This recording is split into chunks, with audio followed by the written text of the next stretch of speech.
Un réseau d'applications décentralisées, une blockchain plus efficace que le réseau Mastercard, des offres de stacking parmi les plus élevées du marché et une communauté parmi les plus engagées du monde de la crypto-monnaie. Voici ce qu'a réussi à construire en l'espace de 4 ans l'équipe à la tête du projet Elrond. Ce projet en pleine expansion est assez surréaliste. Il se fixe des ambitions très élevées, parfois jugées trop élevées, mais parvient systématiquement à s'y tenir. Au mois de février dernier, on voyait le lancement de l'application Maillard sur le réseau Elrond, une application qui a été téléchargée plus de 300 000 fois dès la semaine de lancement. Au mois d'avril prochain, on entre dans la phase 3 du staking qui va permettre au plus grand nombre d'investir ses crypto-monnaies facilement. Dans cette vidéo, je vais décrypter le projet Elrond entre situation actuelle du projet et perspective d'évolution. Vous comprendrez ainsi le fonctionnement du projet Elrond, la monnaie au cœur du projet, l'e-gold, ses prochaines échéances et les raisons qui en font un projet à suivre de très près pour les prochaines semaines. Bonjour et bienvenue sur Cryptomania. Si vous voulez en apprendre plus chaque jour sur l'univers des crypto-monnaies, n'hésitez pas à vous abonner pour ne rien manquer de l'actualité des crypto-monnaies, surtout si vous souhaitez y investir.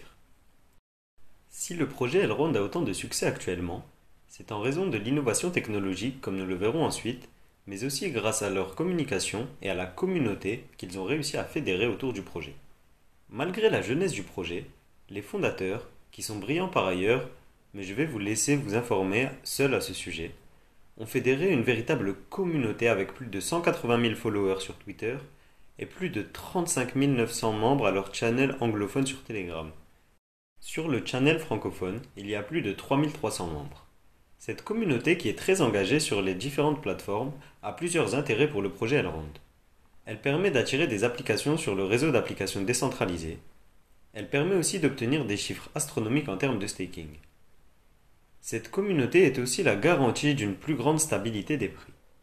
Puisqu'une grande partie des investisseurs sur l'e-gold sont engagés et ont une bonne compréhension du projet Elrond, ils seront moins enclins à vendre en cas de chute temporaire. En clair, le réseau et la communauté qui ont été développés par Benjamin Minkou et son équipe sont une véritable force de frappe à l'heure actuelle. Force de frappe qui a déjà été exploitée avec succès pour le lancement de l'application Maillard, sur laquelle je reviendrai plus tard dans la vidéo. Le réseau de paiement numéro 1 à l'échelle mondiale est Visa. Il peut assurer jusqu'à 55 000 transactions par seconde. En moyenne, il gère entre 5 000 et 20 000 transactions par seconde. Une blockchain, pour pouvoir être utilisée pour des transactions courantes, doit donc pouvoir supporter au moins le nombre de transactions du réseau Visa. Cependant, les premières blockchains étaient loin d'y parvenir. Le Bitcoin, en raison de la robustesse de son réseau, ne peut gérer que 7 transactions par seconde. Le réseau Ethereum peut quant à lui traiter jusqu'à 20 transactions par seconde, bien loin du montant nécessaire donc. C'est exactement à ce niveau que la blockchain Elrond est révolutionnaire. Lors des tests sur le testnet avant le lancement du réseau, il leur était possible de gérer jusqu'à 260 000 transactions par seconde. On a donc un réseau décentralisé qui peut gérer 5 fois plus de transactions que le réseau Visa. Comment l'équipe est-elle parvenue à obtenir ces résultats? L'équipe est parvenue à ces résultats via du sharding. Le sharding, c'est une méthode très utilisée dans le traitement de bases de données. Elle consiste à fractionner le travail et à répartir les tâches de manière optimale. En clair, sur la blockchain Elrond, plutôt que d'avoir une seule route qui peut facilement être congestionnée, on a plusieurs routes indépendantes qui permettent d'arriver au même résultat. Pour ce faire, Elrond s'appuie sur 3 méthodes de sharding, que je vais vous expliquer très brièvement. Le sharding de réseau, premièrement, consiste à diviser les différents nœuds de la blockchain en réseaux. Il est beaucoup plus rapide de diffuser l'information au sein d'un petit réseau qu'à toute la blockchain. Le second sharding est le sharding de transaction. Il consiste lui à répartir les transactions entre les différents réseaux qui ont été constitués lors du sharding de réseau. Ainsi, dès qu'un réseau est congestionné ou trop utilisé, il laisse sa place à d'autres réseaux plus libres pour effectuer les transactions. Ces deux méthodes de sharding étaient utilisées dans des projets antérieurs à Elrond. Les développeurs d'Elrond ont décidé de les combiner et d'y ajouter un autre sharding, le sharding d'état, qui consiste à diviser chaque tâche entre les différents nœuds d'un réseau. Sur les blockchains traditionnelles, chaque nœud enregistre la totalité des informations du réseau. Avec le sharding d'état, seules les informations nécessaires à son fonctionnement sont enregistrées sur chacun des nœuds. Cette méthode repose sur des détails techniques que je vais vous épargner, mais elle est vraiment révolutionnaire et a permis à Elrond, avec un réseau décentralisé, de dépasser les performances du premier réseau centralisé à l'échelle mondiale, Visa. Comme vous le savez désormais, si vous avez déjà regardé des vidéos sur la chaîne, un des aspects primordiaux à analyser avant d'investir sur une crypto-monnaie est le token et ses intérêts.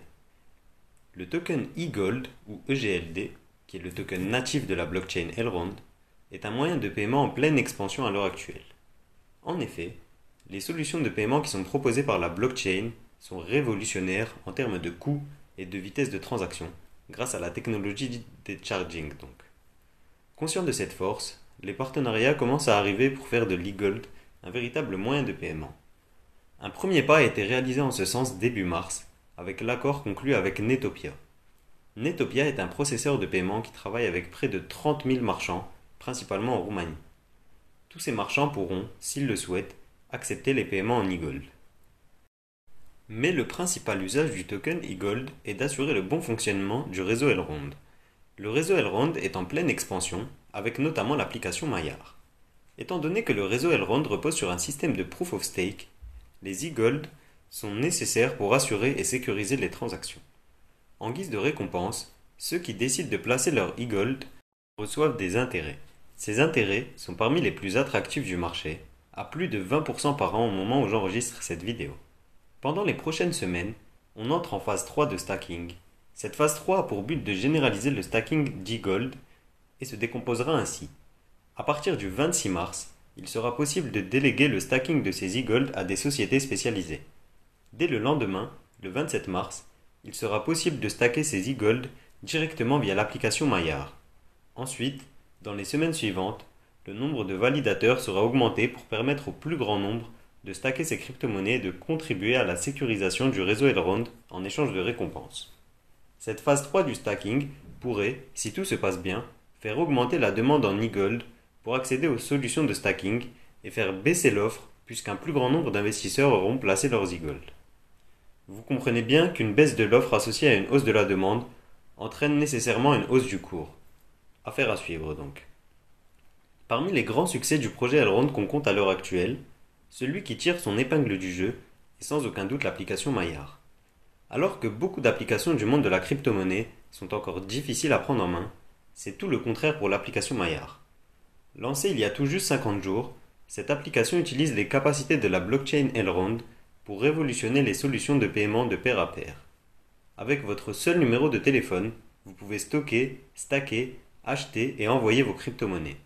Les frais pour les envois de crypto-monnaies sont les plus faibles existants et grâce au réseau Elrond qui supporte donc plus de 100 000 transactions par seconde, votre transaction est réalisée en un claquement de doigts. En un seul coup d'œil, vous pouvez avoir accès à vos comptes crypto-monnaies. La comparaison qui est le plus souvent faite pour cette application est celle faite avec PayPal, pour sa facilité d'utilisation et pour la solution qu'elle propose.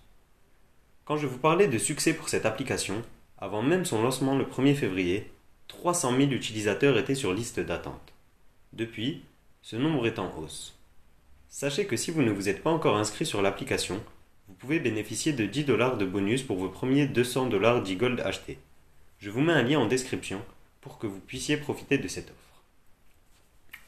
Voyons maintenant un document. Le document que je vous présente ici permet de mieux comprendre l'enthousiasme généré par la monnaie au cœur du projet Elrond, l'eGold. Son nom n'est pas anodin, eGold pour or digital, car cette crypto-monnaie aurait les mêmes 6 propriétés, que nous allons parcourir une par une. L'eGold est fluide et divisible facilement. Vous pouvez l'envoyer, le recevoir et le diviser en plusieurs parties.